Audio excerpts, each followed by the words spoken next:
est situé dans une maison qui a été habitée par 2 artistes d'Avignon qui s'appelaient Angladon du Brugeot. Mais ce n'est pas pour leurs œuvres, qui sont tout de même présentées au musée, que la renommée du musée existe, c'est surtout pour l'héritage qu'ils ont eu d'un oncle parisien, Jacques Doucet. Jacques Doucet, c'est à la fois un grand collectionneur et un grand mécène. Il a acquis une première collection au XVIIIe siècle, puis au fur et à mesure de son âge, il est allé vers les artistes de son temps. Nous avons un très beau tableau impressionniste et des œuvres de Degas, Manet, Cézanne, Van Gogh, artistes majeurs du XIXe siècle.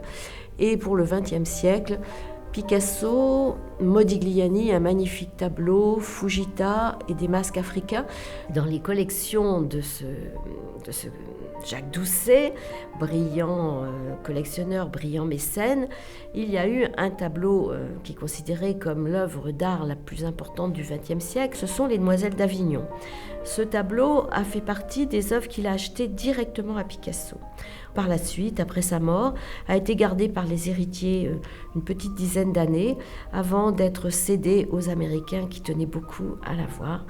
Les neveux, les petits-neveux, en fait, n'aimaient pas ce tableau. Nous regrettons, bien sûr, et nous gardons 6 petits Picasso qui évoquent les contacts entre Picasso et ce collectionneur Jacques Doucet. Nous avons eu autour des grands artistes du musée, Manet, Degas, un certain nombre d'expositions intéressantes. Bientôt, nous allons présenter Toulouse-Lautrec et le spectacle. Nous essayons d'animer ce musée pour que le public trouve sans arrêt quelques changements.